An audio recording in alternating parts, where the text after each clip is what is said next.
Hi everyone, Carrie Millspaw here again with my Forever Young interview series. And today I have a nutritional expert with us today, all the way from New York City. And she's the author of, and we're going to talk about it today, actually Younger Next Week. Who doesn't want to be younger next week? I do. And with me today is Elisa Zied, all the way from New York City. How are you today, Elisa? I'm great, Carrie. Is it Carrie or Carrie? It's Carrie, and everybody Okay. from New York asks me that. And it's Elisa Zied. Zide. I meant to ask you that too, and I'm No, so that's sorry. okay. I'm like, ooh, Zide. That's That's perfect. okay. Perfect. And you guys might have seen her. She's been on the Today Show and Good Morning America. And today we are so lucky to have you. So how are you? I'm doing great. I'm so thrilled to be here to speak with you. You look marvelous. Aw, thanks. So do you. So do you. So tell us, Elisa, how did you get into this industry? What pulled you in the nutritional expert type of industry?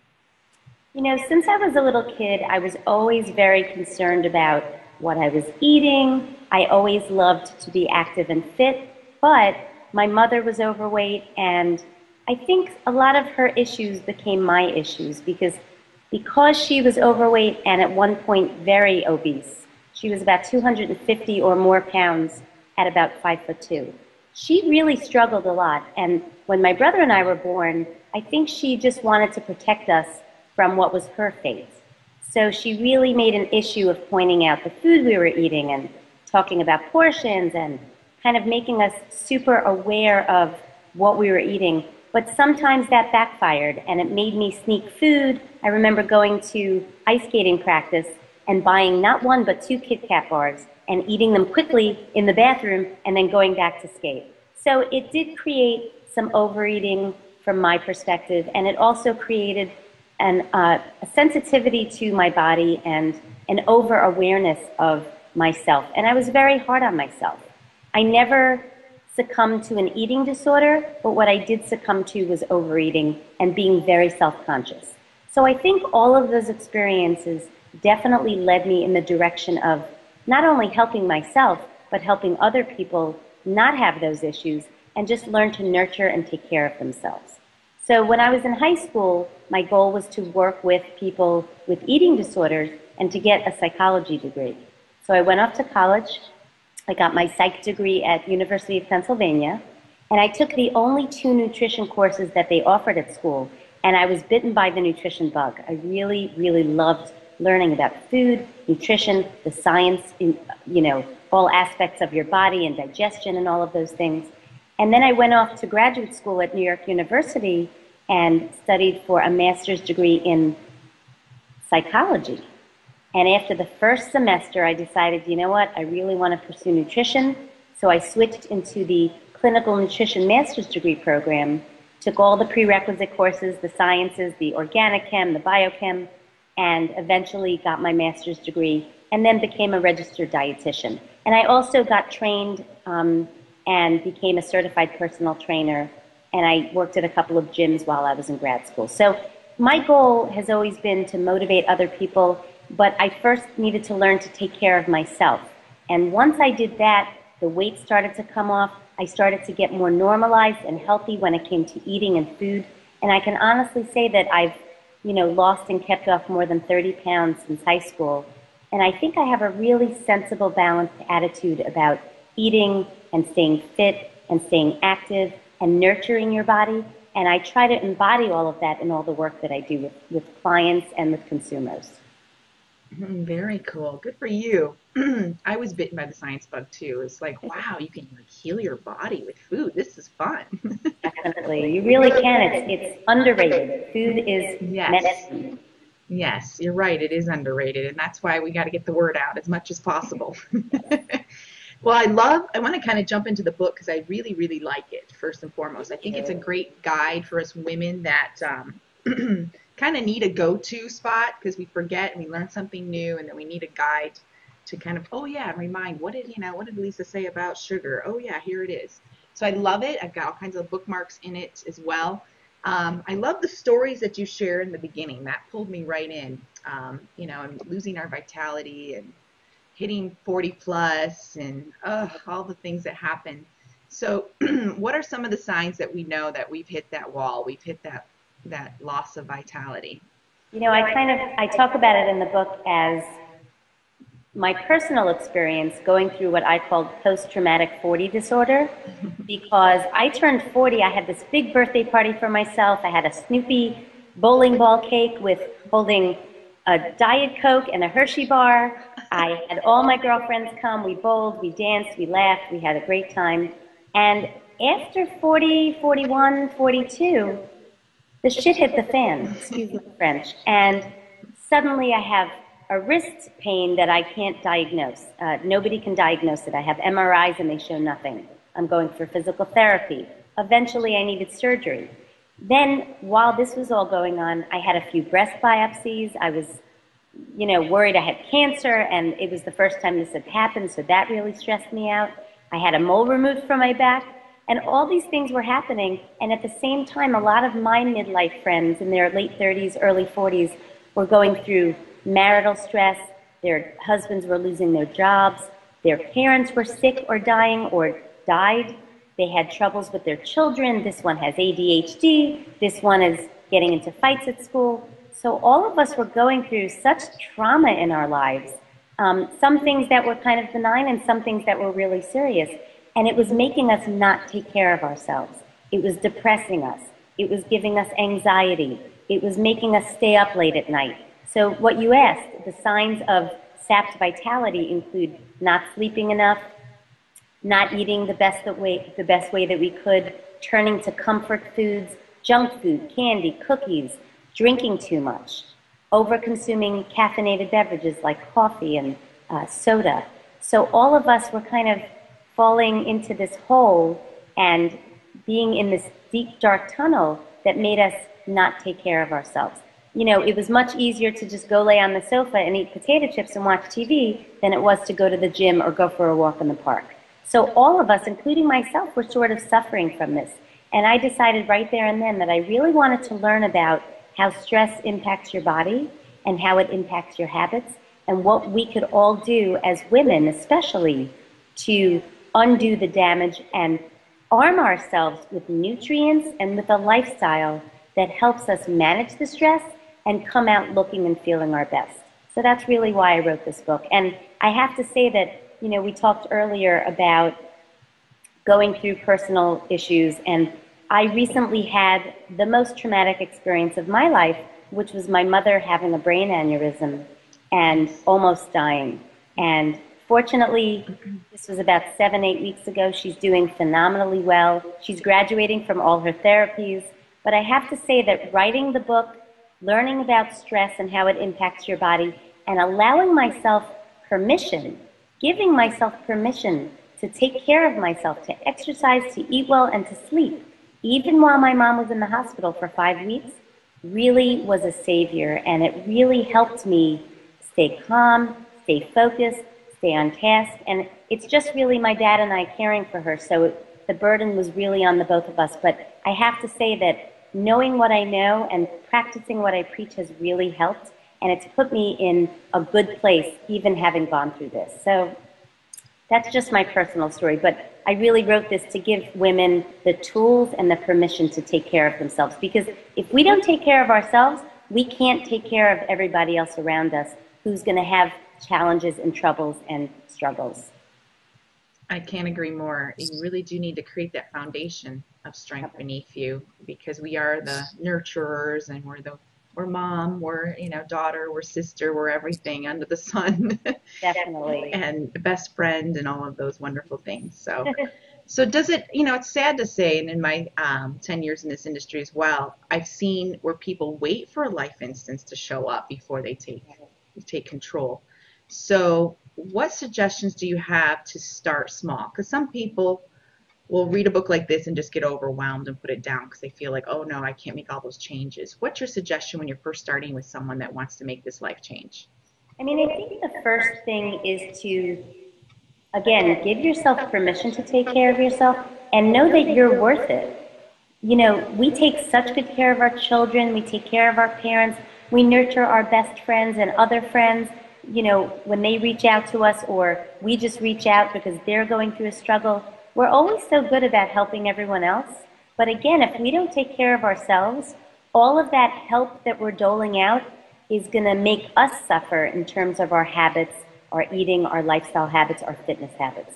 So I think first and foremost, before you make any radical change, is you have to buy into the notion of knowing that you're worth it to take care of yourself. That all the time and the investment that you make, it doesn't have to be overwhelming, but you do need to put yourself on your priority list. When you do that, you'll see that when you take better care of yourself, women need to do before they make any dietary or lifestyle or fitness changes is to give themselves permission to take better care of themselves and to know that they should be and are a priority. So I think that's the first step. The second step is to really just take a look at where you are in terms of your habit. And I have what I think is a really effective vitality quiz. It's to check your vitality signs. So people can take that quiz to see how they're eating, how they're drinking, how they're moving, and how they're living, and sort of see what their starting point is. Because once they see where they are, then they can see where they're going. If they don't know really, if they're not taking a good look at what their current habits are, it's hard to just change everything all at once and expect that to be successful or sustainable. So I think that's the first step. I agree. And then I think, I took think it too. it's very important to kind of see how you're eating, how you're coping with stress. I talk a lot about the sabotaging ways that we cope with stress. So once you see what you're doing, then you can tackle those behaviors one by one. And I give a lot of tips that I call stress appease, which are remedies to overcome how stress impacts your food, your fitness, and your lifestyle habits to help women move in the direction of taking better care of themselves. I love it. I did take the quiz. I didn't rate as high as I thought I would. Okay. I'm a single mom, so I do tend to beat myself up a little bit, but I've given myself permission to be selfish because I know it's for my better good. And you know what? And it's not even selfish. Honestly, I think we all have that mother guilt or that wife guilt or that daughter guilt that we can't be everything to everyone. But we can't be everything to everyone if we're not everything to ourselves. So I think it's really important, again, not to say that we're more important than everyone else, but to make sure that we're part of the list of things that we need to take care of. You know, it's like make appointments with yourself to eat well, to exercise, to take care of yourself. I agree. I'm really good if it's in the calendar. I'll just go through the motions of I'm so scheduled every day that, if I put it in there, I'll do it. So I think it's a good that's tip. great. It's a small thing to do that doesn't take a lot of time, and I think it's very effective. Making appointments for fitness and for checkups and for grocery store outings and things like that. Yes, and vegetable buying. Exactly. Good stuff. So I always see your posts about your move it or lose it. I love that. And you're in New York where you guys have had the worst winter ever. It's the worst winter that I can remember. It's honestly been awful. It's been awful. But today, today's beautiful. Sunday I'm walking, I should say. I'm not running. I'm walking in the More Fitness Magazine half marathon, which will be my second time in that race. And I'm just doing it to finish. I set the goal to do it months ago, just to have the goal. I walk at least 25 or 30 miles every week. Even in the winter, I walked outside on the treadmill, back and forth to the hospital recently. And I'm just doing it to finish. I'm doing it with a friend. I'm so excited about it. But it's still a good workout. It's 13 miles, and I can't wait to get the medal. I'm really excited about that. That's a great achievement. So speaking of moving and exercise, and you do live in a fun city where walking is interesting because there's so much to see and look at. What's the best exercise for us women, especially 35, 40 plus? The absolute, positive, best, most amazing exercise for any woman is the exercise that she enjoys and that she will actually do. So there is no one magical exercise that's going to be all things to all people. I do think walking is one of the very best exercises in terms of injury reduction, heart health, and just sustainability. And it's something that is free. It's something you can do anywhere and everywhere. And it's something that you can integrate into every aspect of your life day in and day out. So that's why walking has really become my go-to exercise. I also recommend things like hula hooping, tap dancing, Zumba, spinning, running if you enjoy that, cycling, stair climbing, whatever people enjoy is what they should try to do. And I think it's also important to mix it up and also make sure to get in that strength training. That's especially important as we get older and as we tend to build up body fat and lose muscle. We really need to preserve our muscle mass, not only to keep our metabolic rate going strong, but to keep our bones strong and to stay viable and active and strong as we tend to get a little bit weaker. So I think doing the cardio activity, whatever that looks like for you, and making sure to do at least twice a week strength training, and to take the stairs when you can, and to do lunges and squats on the street when you can, and just to integrate all of that seamlessly into your day, I think is vital for keeping yourself strong and to keeping that metabolism revved up, which again tends to drop as we get older. I couldn't agree more. When I started to add fun classes to my workout, I looked forward to my workout because it was more social fun time with my girlfriends. Yep. And that's an important, I'm glad that you brought that up because I think, everyone's different. Some people like to go to a really busy, populated class, like a fitness class, and some people like to walk on their own. So I think you need to find what's going to work for you. And if you find that you work out solo and you're not that motivated, maybe joining a small class or getting a group of like-minded people together to go for a walk in the park or to go take a fitness class is really a great motivator. But I think you need to be careful when you work out with other people not to let them bring you down if they start to slump in their routine. So always have those backup plans for yourself to keep yourself motivated. And again, it's to find what you're going to enjoy.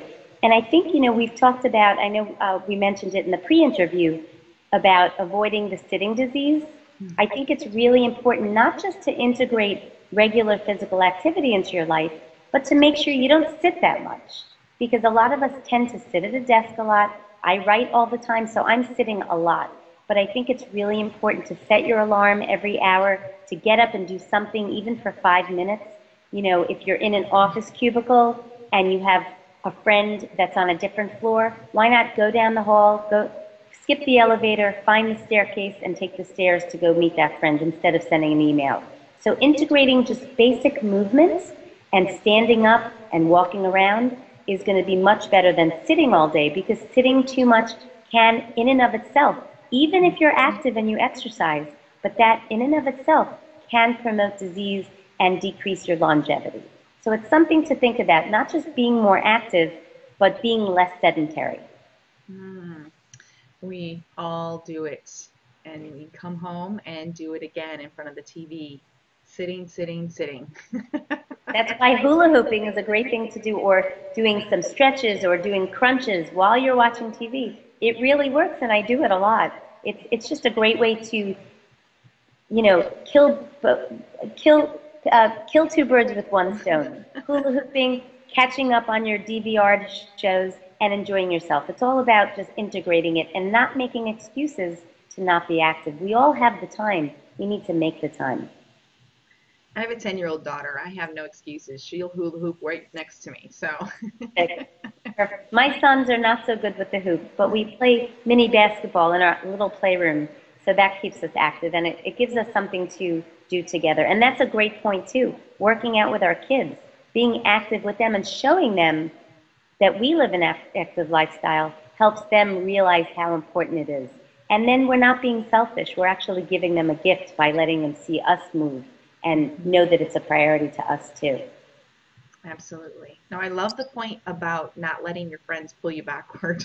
That's a really good thing because that happens. It does happen. And it's, sometimes we let other people down if we have a cold or if we have something that suddenly comes up.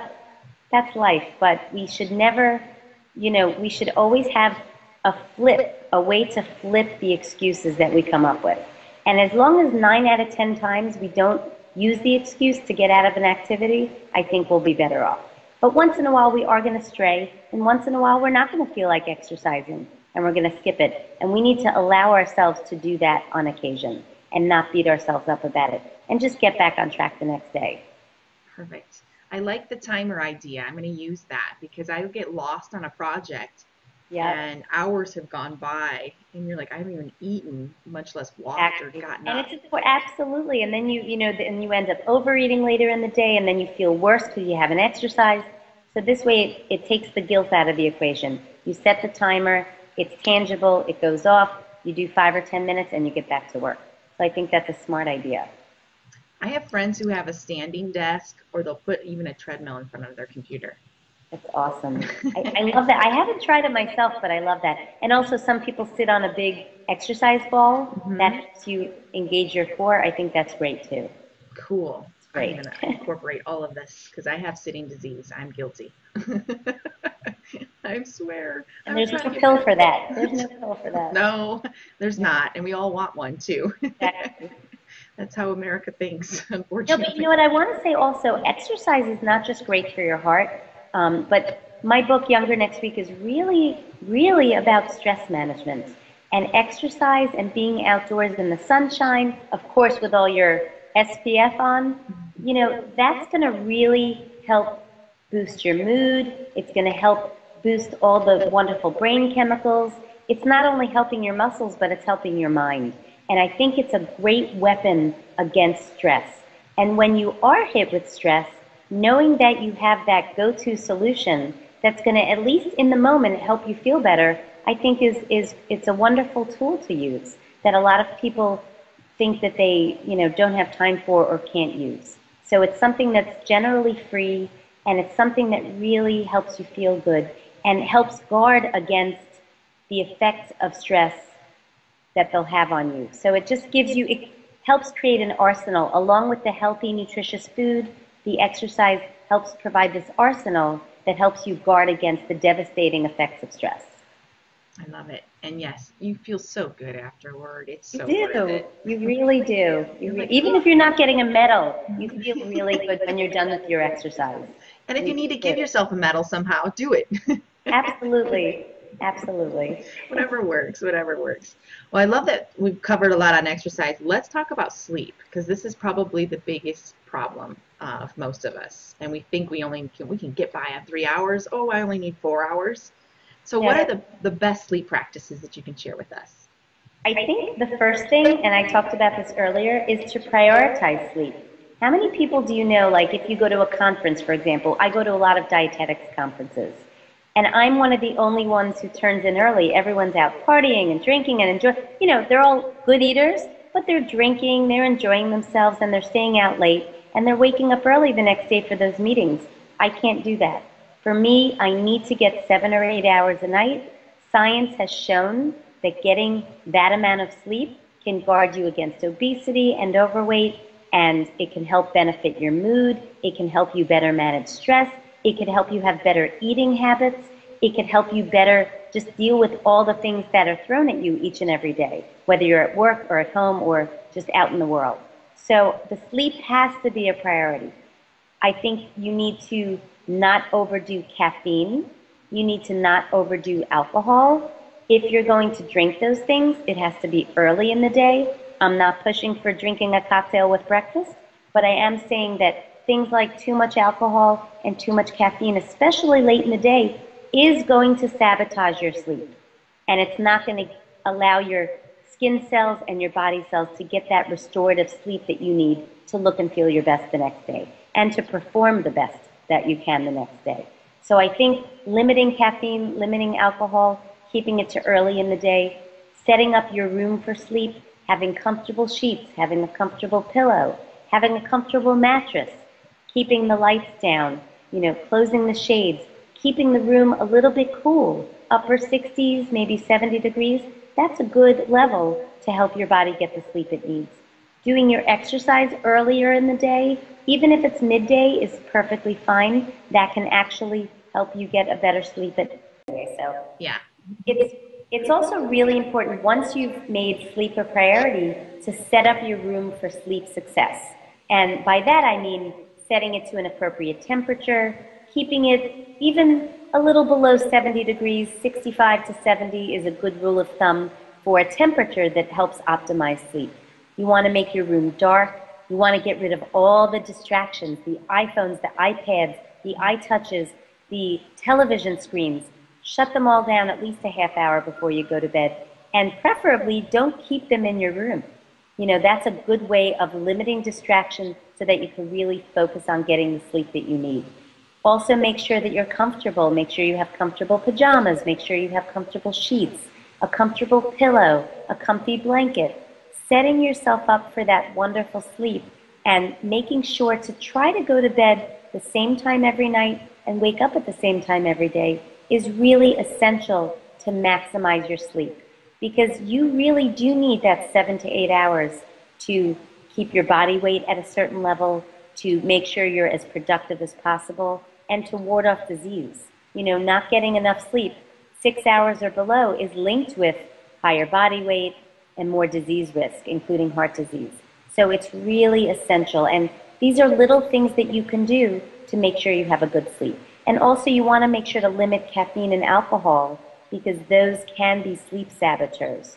So when it comes to caffeine, keeping it to early in the day, I would say up through about lunchtime.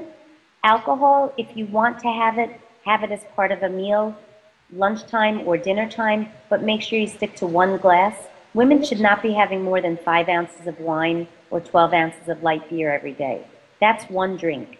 If you're having more than that, you should expect that your sleep will be sabotaged. So it's just important to think about your overall lifestyle, and also making sure to exercise, especially early in the day. If you exercise too close to bedtime and really sweat a lot, that may interfere with your ability to fall asleep and stay asleep.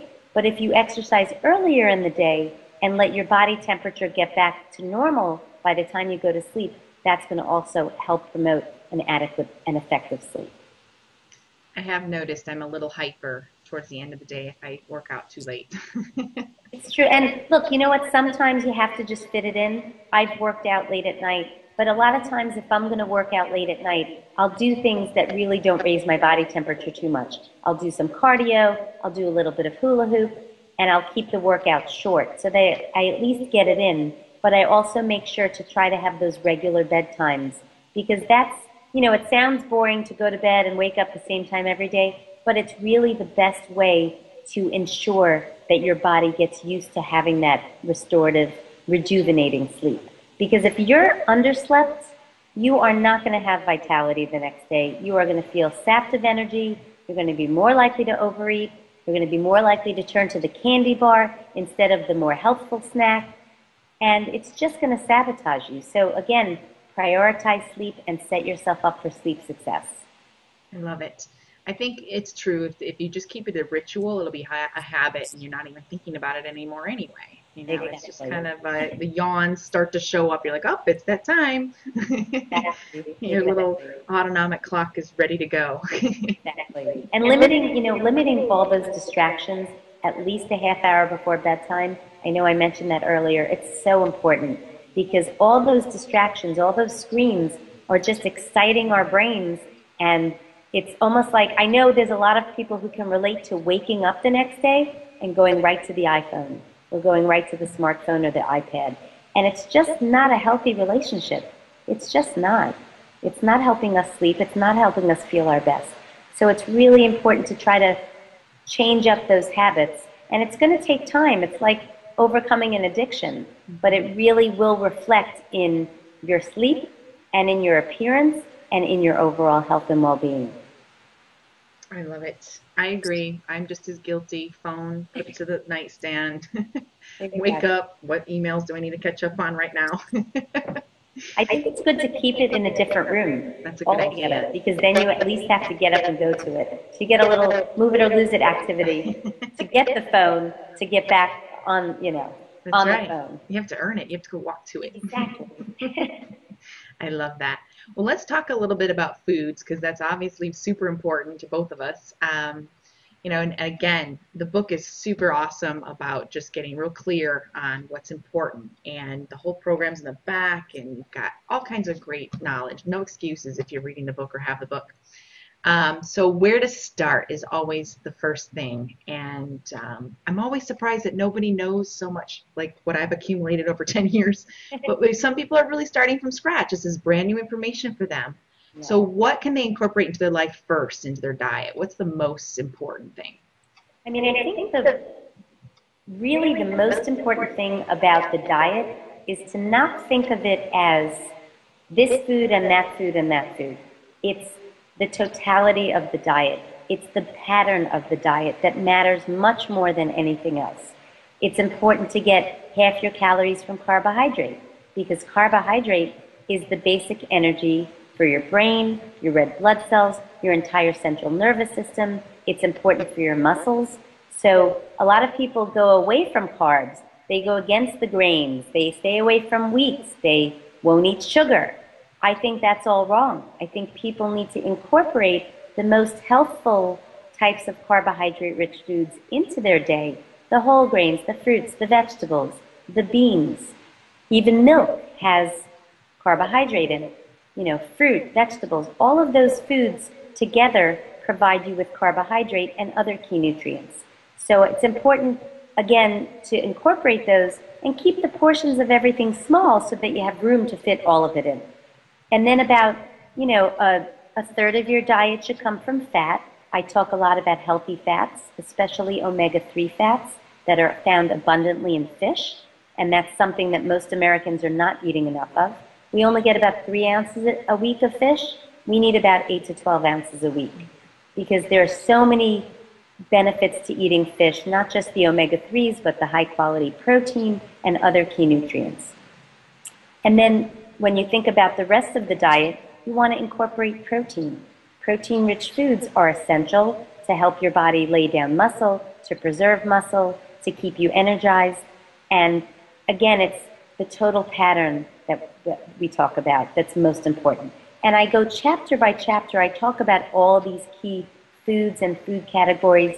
I give specific recommendations for women to follow, but there's a lot of flexibility in my recommendations. So no 2 diets will be the same, but I do give 2 weeks of menu plans at the back of the book. One is a little bit more set in stone, but you can still make swaps with foods, and I give detailed lists at the back of the book of vital foods. I also give a mix and match meal plan that also incorporates snacks and treats, and that gives a woman much more flexibility when she's out and about. Oh, I want to have this today, I want to have that today, maybe I want to have this from this day and that from that day and mix it all together, and that's what I'm going to eat today. So I knew that when I created this plan, the women are stressed, the women are overburdened, the women don't want to have too many choices, but they want to have some structure. So I really tried to think about what I would want and what other people would find resonates with them to fit into their lifestyle and to not make them think that they have to dramatically overhaul their diet. These are common foods that you can find at your local grocery store. You can find some of these things at your farmer's market. You don't have to go to specialty food stores to find these foods. These are all healthy, balanced foods. I describe them in detail in each chapter, and I also provide the scientific but simple rationale for why I incorporate these foods and these recommendations. And it all goes back to fighting stress and giving your body the nutrients it needs and arming you for a vibrant lifestyle and to help you age the very best that you can, to look and feel your very best, to minimize disease risk, and to give you energy throughout the day, because that's really, at the end of the day, what we want. We want to have energy, we want to look good, and we want to feel good, inside and out. You hit it over the head, for sure.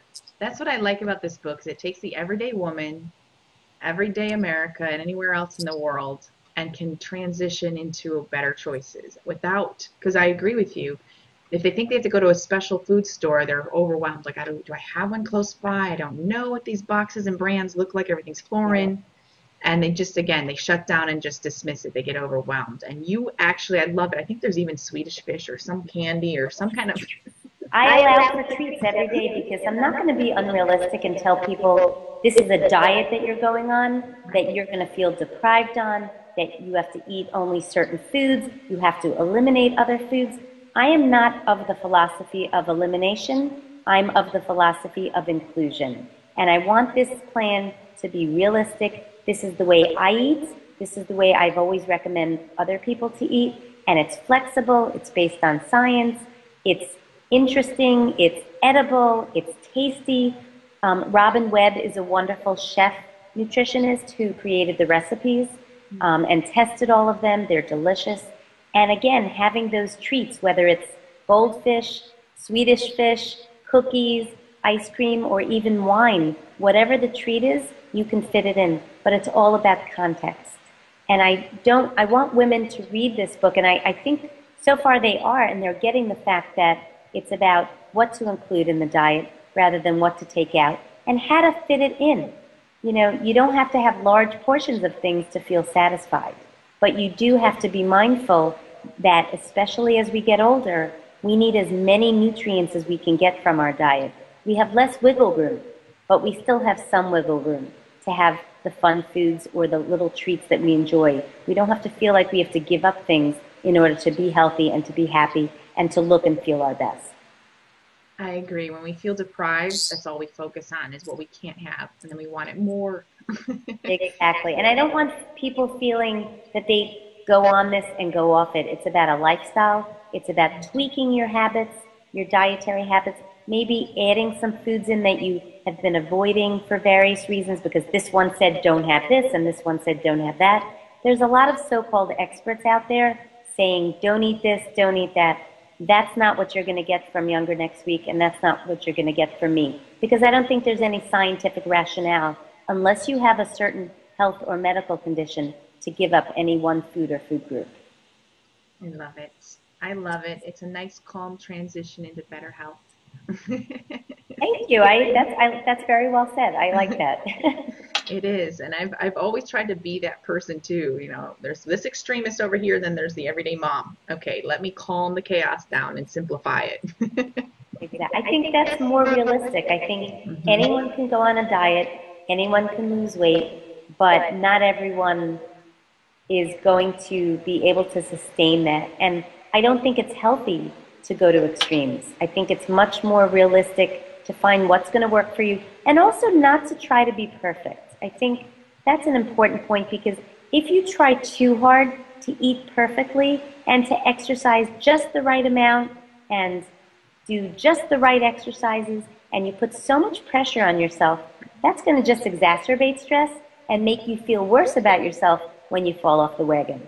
So it's about staying on the wagon, finding a lifestyle that works for you, and knowing that if you fall off, you can get back on the next day and you don't have to feel guilty about it or feel badly about yourself. I think we put a lot of pressure on ourselves and we don't have to. And that's not going to help us live the best, most vibrant, vital life that we can. Oh, well said. Very well said. Well, I want to come up to our conclusion of our interview today, and I want to remind everybody I am going to include a link directly to this beautiful book. It's an easy read. I really loved it. It's going to be my go-to guide. I've got all kinds of spots marked in here that I think are very helpful. You know, it's just a super how-to guide on how to be exactly, you know, how to have better health. So overall, Elisa, I want to know if there's any So funny. So I want to, I know. So I want to conclude today's call with Lisa, and you're so generous with your time. I really, really appreciate having you on my interview series because this book, I believe, is a tremendous help for many. So I will include the link to all of the wonderful goodies and how to find this particular book so you can have it on your nightstand like I do. So it's a very good how-to guide. So Lisa, as we conclude today's interview, what are your final thoughts for our audience?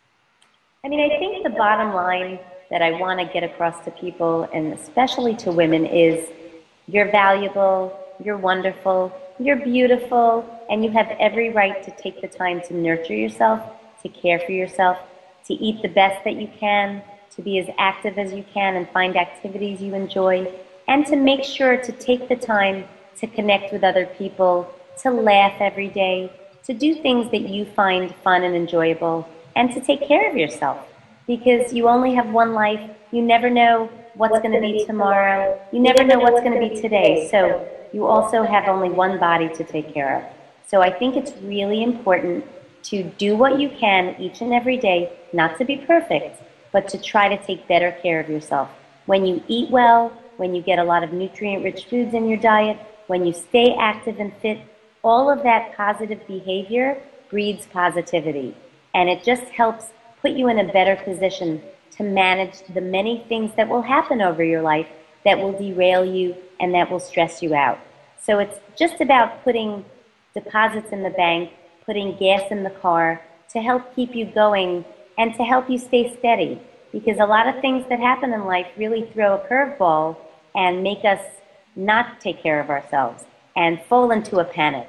So again, if you arm yourself with this healthy lifestyle, with nutritious foods, you find ways to cope with stress in a positive and productive way rather than turning to the things that sabotage you, you're just going to live better, you're going to feel better, you're going to look better, and you're going to give that out to the world, and you're going to attract that back into your life. So that's what I'd say to motivate women and to empower women. And I really hope that they find the book to be effective. And I'd love to hear everyone's comments, so they could feel free to email me at any time, elisa@elisazied.com. Awesome. I love it. What a great conclusion. Permission to love yourself. Doesn't get any better than that. Thank you so much for having me. It was Yes. wonderful. Thank you too from the bottom of my heart. It's been a pleasure. I'm so glad we connected. You're a wealth of information. So thank you. Thank you.